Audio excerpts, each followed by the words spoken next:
തിരുവനന്തപുരം ജില്ലയിലെ വെള്ളറട മൈലകുന്ന് നന്ദു ഭവനിലെ JL വിജയരാജ് എന്ന യുവാവിന് കാർഷിക പാരമ്പര്യമൊന്നും കൈമുതലായി ഇല്ലായിരുന്നു. കാർഷിക താൽപര്യങ്ങളുമില്ലായിരുന്നു.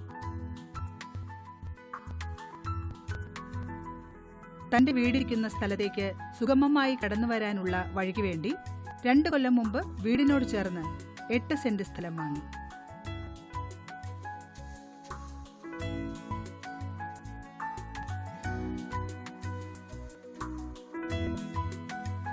ഭൂമിക്ക് നല്ല വില കിട്ടുമ്പോൾ ബാക്കി മറിച്ചു വിറ്റ് ലാഭം നേടാം എന്ന റിയൽ എസ്റ്റേറ്റ് ചിന്തയായിരുന്നു മനസ്സിൽ.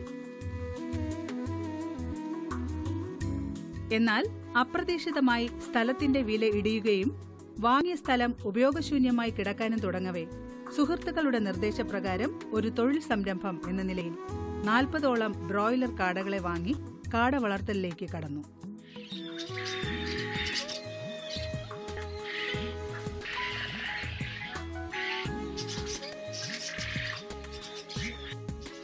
എന്നാൽ ആവശ്യക്കാർ കൂടുതൽ കാടമുട്ടയ്ക്കാണ് എന്നും മുട്ടക്കാട വളർത്തൽ ലാഭകരമാകും എന്ന തിരിച്ചറിവിന്റെ അടിസ്ഥാനത്തിൽ കാട വളർത്തൽ വിപുലപ്പെടുത്താൻ വിജയരാജ് തീരുമാനിച്ചു.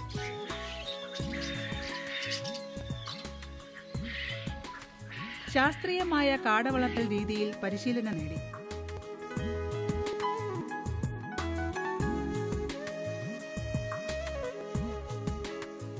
കാടയ്ക്ക് ആവശ്യക്കാർ ഏറിയപ്പോൾ കുഞ്ഞുങ്ങളെ വിരിയിച്ച് വിപണനം നടത്തിയാൽ കൂടുതൽ ലാഭം നേടാം എന്ന് മനസ്സിലാക്കി. അങ്ങനെ നന്ദു ഫാം എന്ന കാട വളർത്തൽ സംരംഭത്തിന് വിജയരാജ് തുടക്കമിട്ടു. കാട വളർത്തണം തുടങ്ങണമെന്ന് തീരുമാനിച്ച് തുടങ്ങിയതല്ല ഇത്. അപ്പോൾ ഞാൻ പറഞ്ഞില്ല, കുറച്ച് സ്ഥലം വാങ്ങി സാമ്പത്തികമായി ഒരുപാട് ബാധ്യത വന്നപ്പോൾ അതിൽ നിന്ന് ഒരു സൈഡായിട്ട് നമുക്ക് ഒരു ലാഭം പ്രതീക്ഷിച്ച് ഒരുപാട് താറാവ്, വാൻകോഴി, അത് പോരുകോഴി, അത് മെയിനായിട്ട് ഫാൻസി കോഴി. അപ്പോൾ അതിൻ്റെ കൂടെ ഒരു 10-15 കാട അതിൻ്റെ കൂടെ, പക്ഷേ അത് മെയിനായിട്ടില്ല, എല്ലാ ഐറ്റത്തിൽ സെറ്റ് ചെയ്ത കൂടെ ഒരു 15 കാട. അപ്പോൾ അങ്ങനെ നോക്കി അവസാനം അതെല്ലാം നഷ്ടമായിട്ട് കാട മാത്രം ലാഭമാണെന്ന് കണ്ട് ആ 15 കാടയിൽ നിന്ന് കുഞ്ഞുണ്ട്. അങ്ങനെ അതിൻ്റെ കുഞ്ഞെടുത്തെടുത്ത് ഒരു 500 കാട നമ്മളിവിടെ സെറ്റ് ചെയ്തു. അപ്പോൾ അത് ബ്രോയിലറായിരുന്നു, ബ്രോയിലർ കാട. അപ്പോൾ നമുക്ക് കൊടുക്കുന്ന കർഷകരാകുമ്പോൾ അത് മുട്ട ഇടില്ല എന്നുള്ള പരാതി ഉണ്ടായിരുന്നുകൊണ്ട് നമ്മൾ ആ ബ്രോയിലറായിരുന്നു. എനിക്ക് അറിയില്ലായിരുന്നു, തുടക്കമായിരുന്നു. അത് ഒഴിവാക്കിയതിന് ശേഷം MLQ2 മുട്ടക്കാട നമ്മളിവിടെ സെറ്റ് ചെയ്തു. ഇപ്പോൾ ഒരു 6 ദിവസത്തേക്ക് ഒരിക്കൽ നമ്മളൊരു 1200 കുഞ്ഞുങ്ങളെ ഇവിടെ വിരിയിപ്പിക്കുന്നുണ്ട്. അതിൽ നിന്നും ഒരു 4 ആഴ്ച പ്രായമാകുമ്പോൾ പിടയെ അവർക്ക് കൊടുക്കുന്നു. അടുത്തൊരു 2 ആഴ്ച കൂടെ കഴിഞ്ഞതിന് ശേഷം പൂവിനെ ഇറച്ചിക്ക് വേണ്ടി.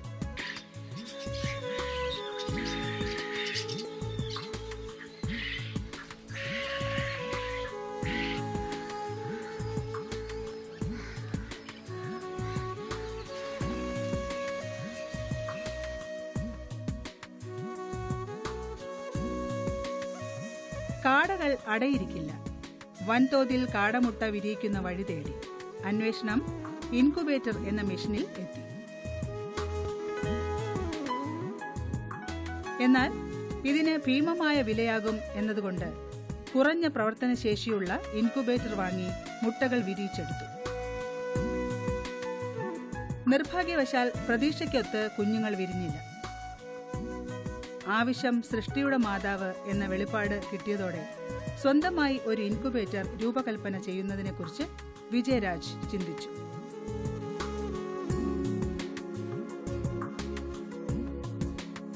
തന്റെ പക്കലുള്ള ഇൻകുബേറ്റർ അഴിച്ച് അതിന്റെ നിർമ്മാണത്തെ സംബന്ധിച്ച് പഠിക്കുകയായിരുന്നു വിജയരാജ് എന്ന അന്വേഷണ കുതുകിയായ ചെറുപ്പക്കാരൻ.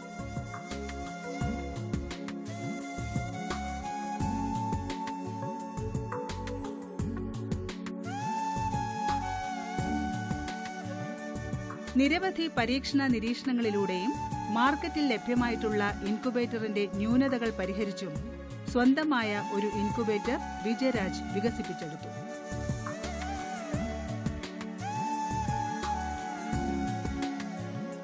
ഇൻകുബേറ്റർ ചെയ്യാനെന്ന് പറഞ്ഞാൽ ഞാനിപ്പോൾ ആദ്യമായിട്ട് വാങ്ങിയത് ഫാൻസി കോഴി മുട്ട വിരിയിപ്പിക്കാനുള്ള ഒരു 50 മുട്ടയ്ക്കുള്ള ഒരു ഇൻകുബേറ്ററാണ് വാങ്ങിയത്. വെറും 50 മുട്ട കപ്പാസിറ്റി ഉള്ളൂ. അപ്പോൾ കുറച്ച് ദിവസം കഴിയുമ്പോൾ നമുക്കത് തികയാതെ വന്നപ്പോൾ പുതിയത് വാങ്ങേണ്ട സാമ്പത്തികം ഇല്ലായിരുന്നത് കൊണ്ട് ഞാൻ തന്നെ അതിനെ സ്വന്തമായിട്ടൊന്ന് പൊളിച്ച് ഒരു ചെറിയ പരീക്ഷണം ഒരു ഫ്രിഡ്ജിൻ്റെ ബോഡിയിൽ അത് സെറ്റ് ചെയ്ത് നോക്കി. അത് വിജയിച്ചത് കൊണ്ട് നമ്മൾ അല്പം നല്ല വലുതാക്കി ഒരെണ്ണം ചെയ്തു. ഇപ്പോൾ നമുക്കിവിടെ ഇരിക്കുന്ന ഇൻക്യുബേറ്ററിൽ കാട മുട്ടയാണെങ്കിൽ ഒരു 15,000 മുട്ടയും നാടൻ കോഴിമുട്ടയാണെങ്കിൽ 7,500 മുട്ടയും കപ്പാസിറ്റി. ഒരു പ്രാവശ്യം നമ്മൾ ചെയ്യുന്നതിന് എന്തെങ്കിലും അപാകതകളുണ്ടെങ്കിൽ അടുത്ത് ചെയ്യുന്നത് അത് മാറ്റി, അതായത് നമുക്ക് മറ്റൊരാൾ പറഞ്ഞു തന്നയാൾ നമ്മളെ അനുഭവത്തിൽ നിന്ന് പഠിച്ച ഓരോ കാര്യങ്ങളാണ് നമ്മളിപ്പോൾ ആ ഇൻക്യുബേറ്ററിൽ ചെയ്തിട്ടുള്ളത്.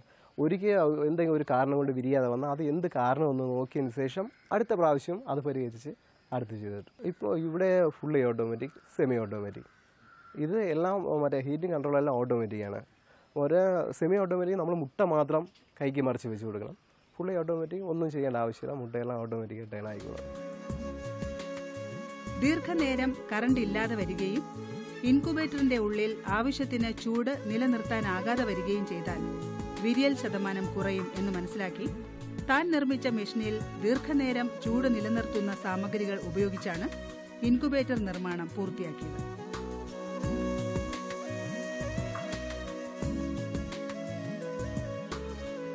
ചൂട് നൽകാനായി ഉള്ളിൽ വച്ചിരിക്കുന്ന ബൾബിന്റെ പ്രകാശം നേരിട്ട് മുട്ടയിൽ പതിയാത്തവണ്ണം ക്രമീകരണം നടത്തി. ചൂട് ആവശ്യത്തിന് ആയിക്കഴിഞ്ഞാൽ മിക്കവാറും ഇൻകുബേറ്ററുകളിൽ ബൾബ് അണയും, ഒപ്പം തന്നെ ഫാനും.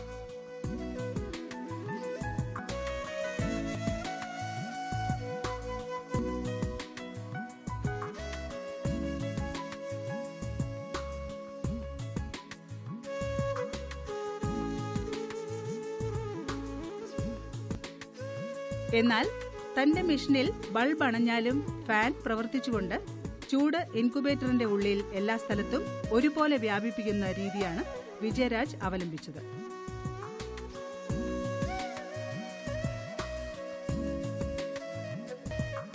മാത്രമല്ല, ബൾബുകൾ സീരീസ് രീതിയിൽ ബന്ധിപ്പിച്ചിരിക്കുന്നതിനാൽ വൈദ്യുതി ചെലവ് തീരെ കുറയുകയും ചെയ്യുന്നു. വിരിയിക്കാൻ വയ്ക്കുന്ന 90% മുട്ടകളും വിരിയുന്നത് തന്റെ മെഷീന്റെ പ്രധാന പ്രത്യേകതയായി വിജയരാജ് എടുത്തുകാട്ടുന്നു.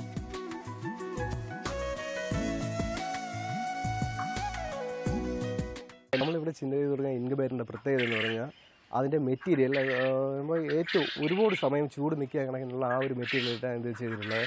അതുമാത്രമല്ല കറണ്ട് ബില്ലെന്ന് പറയുന്നത് വളരെ കുറച്ച്. ഇപ്പോൾ ഒരു 500 മുട്ടയ്ക്കുള്ള ഇൻക്യുബേറ്റർ ആണെങ്കിൽ ഇപ്പോൾ നമ്മുടെ വീട്ടിൽ വരുന്ന കറണ്ട് ബില്ലിനപ്പുറം ഒരു പൈസ പോലും ഇൻക്യുബേറ്ററിന് വേണ്ടി കറണ്ട് മാറി വരുന്നില്ല. പിന്നെ ഇതിൻ്റെ പ്രത്യേകത എന്ന് പറഞ്ഞാൽ ഒരു ദിവസം ഫുള്ളും കറണ്ട് ഇല്ല, ഒരു ദിവസം ഫുള്ളും കറണ്ട് ഇല്ലെങ്കിലും ഇത് ഇൻവെർട്ടറിൻ്റെ ആവശ്യമില്ല. ഇൻവെർട്ടറിൻ്റെ ആവശ്യം ഇതിനില്ല. ഇത് 230 വോൾട്ടിലും 120 വോൾട്ടിലും ഇത് വർക്ക് ചെയ്യും. അതാണ് ഇതിൻ്റെ പ്രത്യേകത. ഇതിൻ്റെ ഫാൻ എന്ന് പറയുന്നത് എപ്പോഴും ഓണാണ്. ഫാൻ ഓട്ടോമാറ്റിക്കായി കട്ടാവുന്നില്ല, ഹീറ്റർ മാത്രം ചൂട് കറക്റ്റ് ആകുമ്പോൾ ഹീറ്റ് മാത്രം കട്ടാവുന്നുള്ളൂ. പിന്നെ ഇതിൻ്റെ പ്രത്യേകത എന്ന് പറഞ്ഞാൽ നമുക്ക് ഈ ഒരു ദിവസം പറഞ്ഞില്ലേ ഫുള്ളും കറണ്ട് ഇല്ലാതിരിക്കുന്ന സമയം നമുക്ക് അത് തുറക്കാതിരുന്നാൽ മാത്രം മതിയാവും. നമ്മൾ ആദ്യം ചെയ്യുന്നില്ല, ആ മെറ്റീരിയൽ നല്ല എയർ ലോക്കാണ്. അപ്പോൾ നമുക്ക് ആവശ്യമായുള്ള ചൂട് അതിനകത്തായ ഉടൻ അത് ഓഫാകും. അതിൻ്റെ ഹീറ്റർ ഓഫ്, ഫാനും അതിൻ്റെ സെൻസർ മാത്രമേ ഓൺ ആയിരിക്കുള്ളൂ. ബാക്കി എന്ന് പറഞ്ഞാൽ ഓട്ടോമാറ്റിക് ആ ഓഫ് ആയിരിക്കും. അതിൻ്റെ ചൂട് ബാക്കപ്പ് എന്ന് പറഞ്ഞാൽ ഒരു 2-3 മണിക്കൂർ കഴിഞ്ഞ് ഈ ഉച്ച സമയമൊക്കെ ആണെങ്കിൽ ഇപ്പോൾ ഈ സമയം ഓഫായി അടുത്ത് അത് ഓണാവേണമെങ്കിൽ നമ്മൾ തുറക്കാതിരിഞ്ഞാൽ തിരിച്ച് ഓണാവാനായിട്ട് ഒരു ഏറ്റവും കുറഞ്ഞത് ഒരു 3 മണിക്കൂറിൽ ഓണായി കഴിഞ്ഞാൽ ഒരു 10 മിനിറ്റിനപ്പുറം അതിൻ്റെ ഹീറ്റർ ഓണായിരിക്കില്ല. അതിനിടയ്ക്ക് ചൂട് വീണ്ടും ഓട്ടോമാറ്റിക് അത് വീണ്ടും ഓഫാണ്. അതുകൊണ്ടാണ് ഇത്രയും. അതുമാത്രമല്ല വൈദ്യുതി ലാഭം ഇതുകൊണ്ടാണ്. അതിൻ്റെ വാൾസ് എന്ന് പറയുന്നത് വെറും 60 വാൾസാണ്. ഈ 100 മുട്ടയ്ക്കുള്ള ഇൻക്യുബേറ്റർ എന്ന് പറയുമ്പോൾ വെറും 60 വാൾസ് മാത്രമേ നമ്മൾ ഉപയോഗിക്കുക. 500 മുട്ടയ്ക്കുള്ള ഇൻക്യുബേറ്റർ എന്ന് പറയുമ്പോൾ 100 വാൾസാണ്. വെറും 100 വാൾസാണ്. ഈ 100 വാട്ട്സ് എന്ന് പറയുമ്പം നമുക്ക് ഏകദേശം ഒരു ഇൻക്യുബേറ്റർ ഒരു ദിവസം ഫുള്ള് ഓണായിരിക്കുമ്പോൾ അതിൻ്റെ ഹീറ്റർ ഓണായി കിടക്കുന്നത് വെറും 1 മണിക്കൂറിനകത്ത് മാത്രമേ അത് ഓണായിരിക്കുള്ളൂ. അതുകൊണ്ടാണ് കറണ്ട് ബില്ല്. അത് ഇൻക്യുബേറ്ററിനെന്ന് പറഞ്ഞ് സാധാ കർഷകന് ഇൻക്യുബേറ്ററിനെന്ന് പറഞ്ഞ് പ്രത്യേകം കറണ്ട് ആവില്ല.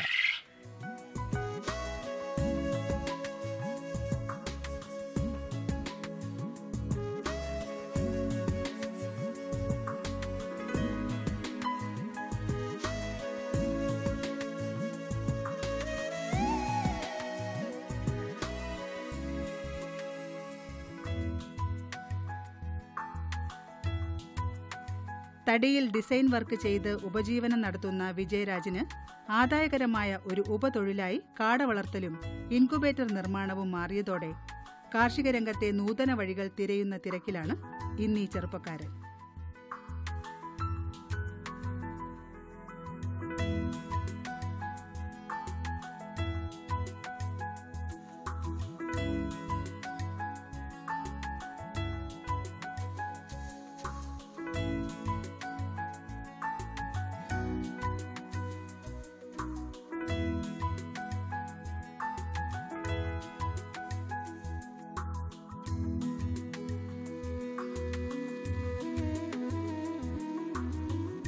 ഭക്ഷ്യസുരക്ഷയ്ക്കും സുരക്ഷിത ഭക്ഷണത്തിനും ഏറെ പ്രാധാന്യമുള്ളൊരു കാലഘട്ടത്തിലാണ് നമ്മൾ ജീവിക്കുന്നത്. ഇങ്ങനെയൊരു ഭക്ഷ്യ സംസ്കാരത്തിന് ഏറ്റവും അനുയോജ്യമായി കർഷകർക്ക് തിരഞ്ഞെടുക്കാൻ പറ്റുന്ന ഒരു മാതൃകയാണ് ഈ വിജയരാജ് എന്ന കർഷകൻ്റെ പ്ലോട്ടിൽ നമുക്ക് കാണാൻ കഴിയുന്നത്. വിജയരാജ് സാധാരണ കർഷകരിൽ നിന്ന് വിഭിന്നനാണ്.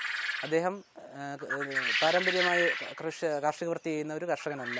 അതേസമയം തൻ്റെ വീടിന് മുന്നിലേക്ക് കുറച്ച് സ്ഥലം വാങ്ങി വഴി നിർമ്മിക്കാൻ വേണ്ടി ഉദ്ദേശിച്ച് വസ്തു മേടിച്ച ഒരു വ്യക്തി കാട വളർത്തലിലേക്ക് അറിയാതെ തന്നെ എത്തിപ്പെട്ടു പോയതാണ്. തുടർന്ന് കാട വളർത്തൽ വളരെ ലാഭകരമാണെന്ന് തിരിച്ചറിഞ്ഞ് അദ്ദേഹം കാട വളർത്തൽ കൂടുതൽ ഊർജ്ജസ്വലമായി മുന്നോട്ട് കൊണ്ടുപോവുകയും തുടർന്ന് തനിക്ക് കാട വളർത്തൽ നേരിട്ട ഓരോ സന്ദിഗ്ധ ഘട്ടങ്ങളിലും സ്വയം തന്നെ അതിനുള്ള പരിഹാരങ്ങൾ അദ്ദേഹം തന്നെ കണ്ടെത്തുകയും, ഉദാഹരണമായി അദ്ദേഹം തന്നെ ഒരു ഇൻക്യുബേറ്റർ നിർമ്മിക്കുകയും കാടക്കുഞ്ഞുങ്ങളെ നിരന്തരം സപ്ലൈ ചെയ്യാനുള്ള ഒരു മാർഗം അവലംബിക്കുകയും ചെയ്തു. അദ്ദേഹത്തിൻ്റെ ഇൻക്യുബേറ്ററിനെ പറ്റി പറയുകയാണെങ്കിൽ നമുക്കറിയാം, മാർക്കറ്റിൽ ഇപ്പോൾ കോഴിക്കുഞ്ഞുങ്ങളോ അല്ലെങ്കിൽ കാടക്കുഞ്ഞുങ്ങളൊക്കെ വിരിയിക്കാനുള്ള ഒരുപാട് ഇൻക്യുബേറ്റർ നമുക്ക് ലഭ്യമാണ്. ഈ ഇൻക്യുബേറ്ററുകൾക്കൊക്കെ ചില ന്യൂനതകളുണ്ട്. അങ്ങനെയുള്ള ന്യൂനതകൾ ഒക്കെ പരിഹരിച്ച് കഴിയുമെണ്ണം കുറ്റമറ്റതാക്കി ഒരു ഇൻക്യുബേറ്റർ രൂപപ്പെടുത്തിയെടുക്കാൻ അദ്ദേഹത്തിന് സാധിച്ചിട്ടുണ്ട്.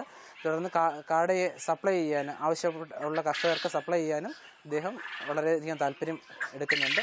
കൃഷി വിജ്ഞാന കേന്ദ്രത്തിൻ്റെ ഭാഗത്തു നിന്ന് ഇദ്ദേഹത്തിന് ഒരു മാർക്കറ്റ് ലിങ്കേജ് പ്രൊവൈഡ് ചെയ്യാൻ ഞങ്ങൾ എപ്പോഴും സന്നദ്ധമായിട്ടുണ്ട്.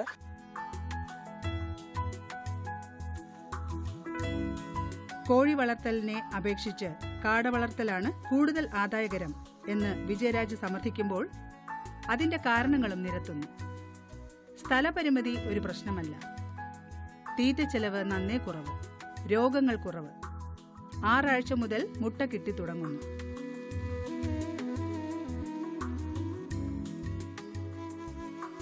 വർഷത്തിൽ 250 മുതൽ 300 വരെയുള്ള മുട്ടകളുടെ ലഭ്യത.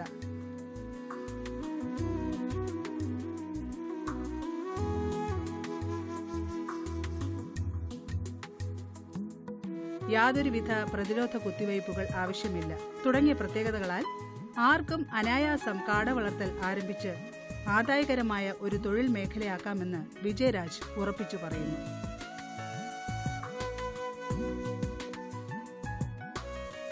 എന്നാൽ മുട്ട വിരിഞ്ഞിറങ്ങി ആദ്യത്തെ 3 ആഴ്ച ആവശ്യമായ ജീവകങ്ങളും ചൂടും നൽകേണ്ടത് അത്യന്താപേക്ഷിതമാണെന്നും വിജയരാജ് ഓർമ്മിപ്പിക്കുന്നു.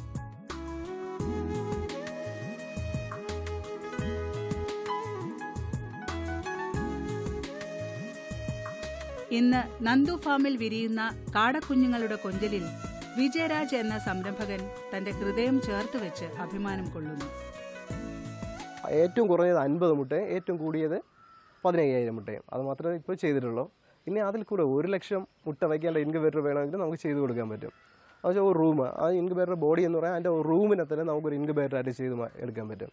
ഞാൻ നമ്മുടെ ഈ സ്ഥലം പറഞ്ഞില്ലേ, ഈ സ്ഥലം വാങ്ങിയാൽ എനിക്കാണെങ്കിൽ ഒരു മാസം 30,000 രൂപ പലിശ മാത്രം, അത് ഒരു മാത്രം 30,000 രൂപ പലിശ മാത്രം കൊടുക്കണമായിരുന്നു. ഇപ്പോൾ അതിന് ഒരുപാട് മാറി. ഈ സ്ഥലം ഇപ്പോൾ നമുക്ക് സ്വന്തമായി. അത് വാങ്ങി മറിച്ച് വിൽക്കാൻ നോക്കിയ സ്ഥലം ഇപ്പോൾ നമുക്ക് സ്വന്തമായി. അതിനെല്ലാം കാരണം കാടയാണ്. ഈ കാടയിൽ നിന്നിട്ട് ലാഭം തന്നെയാണ്.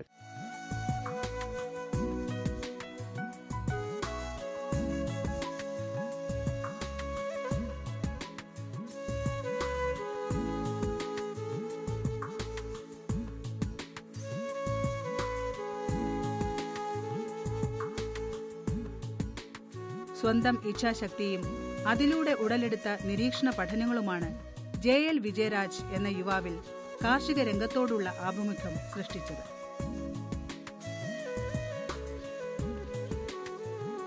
പ്രതിസന്ധികളെ തരണം ചെയ്ത് പുത്തൻ പരീക്ഷണ മുറകൾ തന്റെ സംരംഭത്തിൽ ആവിഷ്കരിക്കവേ ഈ യുവാവ് തന്റെ ജീവിതത്തിൽ വിജയവഴികൾ തീർക്കുകയായിരുന്നു. ആ കർമ്മപഥങ്ങൾ നീളുന്നത് നമ്മുടെ കാർഷിക മേഖലയിലെ ഇനിയുമുള്ള പ്രതീക്ഷകളിലേക്ക് തന്നെ.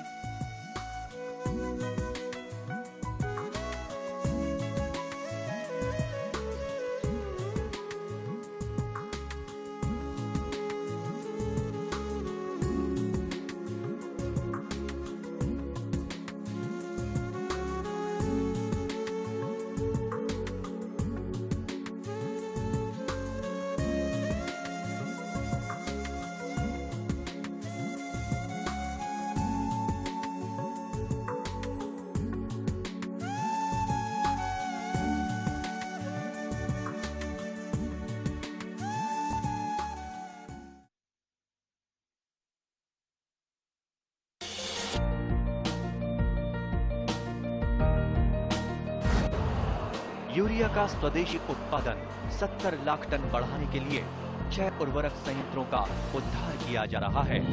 FCIL के गोरखपुर, सिंदरी, तलचर और रामागुंडम संयंत्र, HFCL की बरौनी इकाई और BVFCL की नामरू फोर्थ।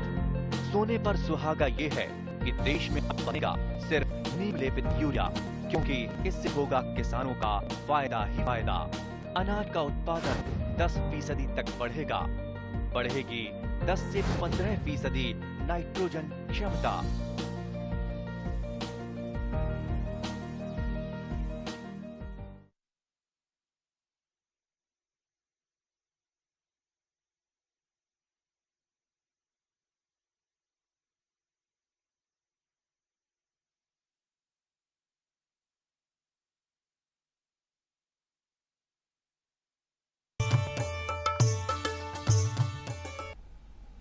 നമസ്കാരം. ദൂരദർശൻ കാർഷിക വാർത്തകളിലേക്ക് സ്വാഗതം.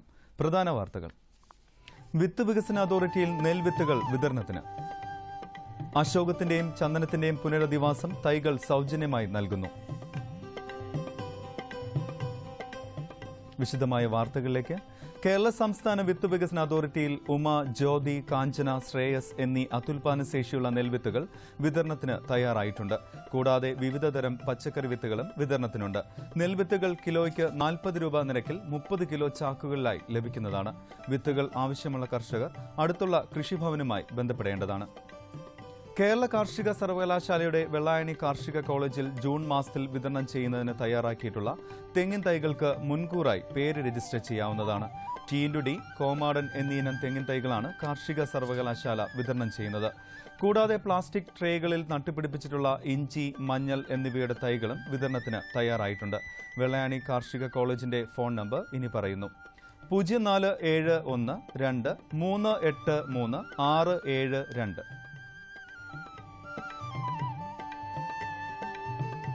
സംസ്ഥാന ഔഷധ സസ്യ ബോർഡിന്റെ ധനസഹായത്തോടെ തിരുവനന്തപുരം ജില്ലയിൽ നടപ്പാക്കുന്ന അശോകത്തിന്റെയും ചന്ദനത്തിന്റെയും പുനരധിവാസം എന്ന പദ്ധതിയുടെ ഭാഗമായി അശോകം, ചന്ദനം എന്നീ ഔഷധ സസ്യങ്ങളുടെ തൈകൾ സൗജന്യമായി വിതരണം ചെയ്യുന്നു.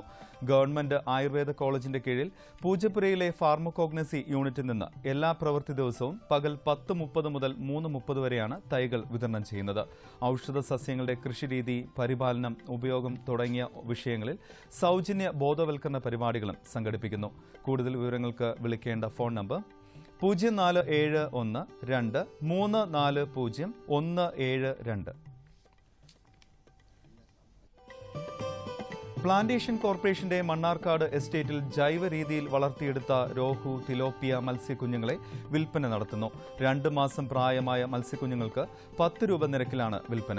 ബന്ധപ്പെടാവുന്ന ഫോൺ നമ്പർ 049224222264. കാച്ചിലിന്റെ നടിയിൽ കാലമാണിത്.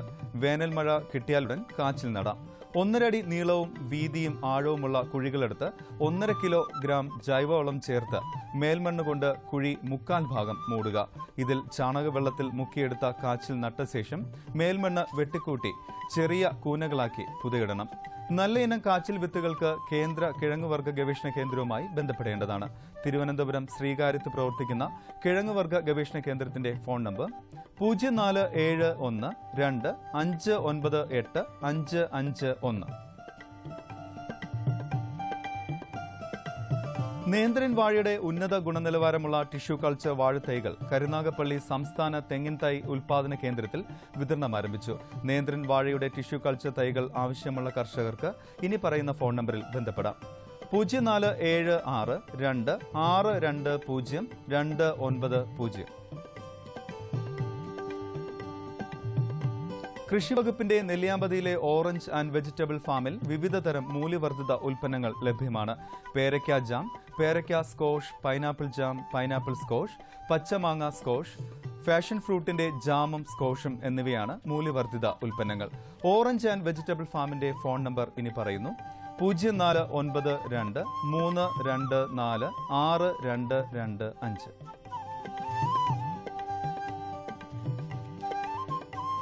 2015-16 വിവിധ ദൃശ്യ ശ്രാവ്യ അച്ചടി മാധ്യമങ്ങൾ വഴി മലയാളത്തിൽ പ്രക്ഷേപണം ചെയ്ത് അല്ലെങ്കിൽ പ്രസിദ്ധീകരിച്ച മികച്ച കാർഷിക പരിപാടിക്ക് കൃഷിവകുപ്പ് നൽകുന്ന ഹരിതമുദ്ര അവാർഡിന് നോമിനേഷൻ സമർപ്പിക്കേണ്ട അവസാന തീയതി ഈ മാസം 15 ആണ്.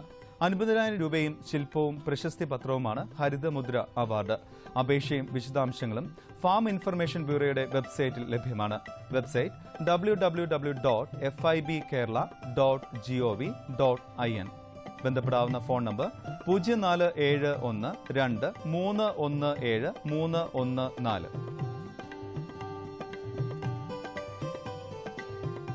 പത്തനംതിട്ട കാർഡ് കൃഷി വിജ്ഞാന കേന്ദ്രത്തിൽ സൂക്ഷ്മ മൂലക മിശ്രിതമായ ബനാന മാജിക്, വെജിറ്റബിൾ പ്ലസ്, ഉങ്ങും വേപ്പും കൊണ്ട് തയ്യാറാക്കിയ ജൈവ് പ്ലസ് എന്നിവ വിതരണത്തിന് തയ്യാറായിട്ടുണ്ട്. മുട്ടുമണലിൽ പ്രവർത്തിക്കുന്ന ഫെസിലിറ്റേഷൻ സെന്ററിലും ഇവ ലഭ്യമാണ്. കാർഡ് കൃഷി വിജ്ഞാന കേന്ദ്രത്തിന്റെ ഫോൺ നമ്പർ ഇനി പറയുന്നു: 046926629094. കമ്പോളം നിലവാരം. വെളിച്ചെണ്ണ കൊച്ചി ക്വിന്റലിന് 8,000 രൂപ, കോഴിക്കോട് 8,500, തൃശൂർ 8,100. കൊപ്ര കൊച്ചി 5,470, കോഴിക്കോട് 5,500, തൃശൂർ 5,590. കുരുമുളക് അൺഗാർബിൾഡ് 67,900, ഗാർബിൾഡ് 70,900.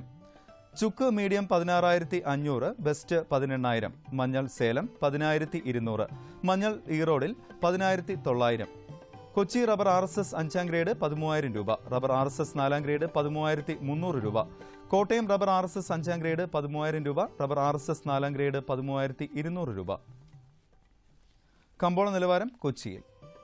വെളിച്ചെണ്ണ ക്വിന്റലിന് 8,000 രൂപ, കൊപ്ര 5,470, പിണ്ണാക്ക് എക്സ്പെല്ല 2,000 രൂപ, റോട്ടറി 2,300. കുരുമുളക് അൺഗാർബിൾഡ് 67,900, ഗാർബിൾഡ് 70,900. ചുക്ക് മീഡിയം 16,500, ബെസ്റ്റ് 18,000, മഞ്ഞൾ നാടൻ 12,000.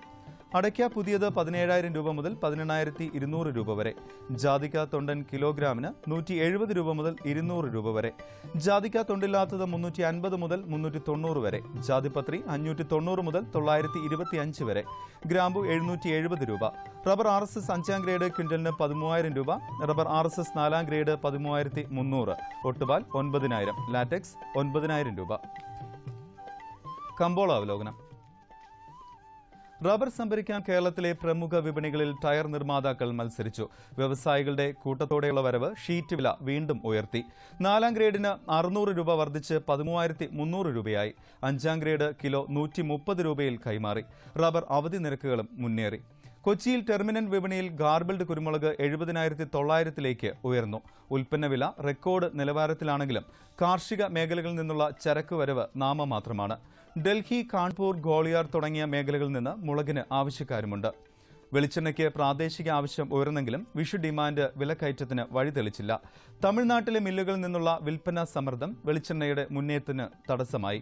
ഉൽപാദന മേഖലയിൽ നടന്ന ഏലയ്ക്ക ലേലത്തിൽ മികച്ച ഇനങ്ങൾ കിലോ 1,000 രൂപയ്ക്ക് മുകളിലേക്ക് നീങ്ങി. മൊത്തം 67 ടൺ ഏലയ്ക്ക ലേലം കൊണ്ടു.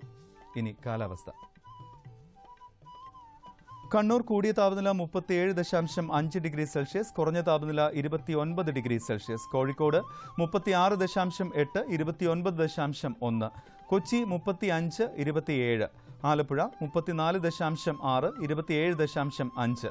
പുനലൂർ 36.2, 24. തിരുവനന്തപുരം കൂടിയ താപനില 35.4 ഡിഗ്രി സെൽഷ്യസ്, കുറഞ്ഞ താപനില 27.4 ഡിഗ്രി സെൽഷ്യസ്. ഇന്നത്തെ കാർഷിക വാർത്തകൾ സമാപിക്കുന്നു. നമസ്കാരം.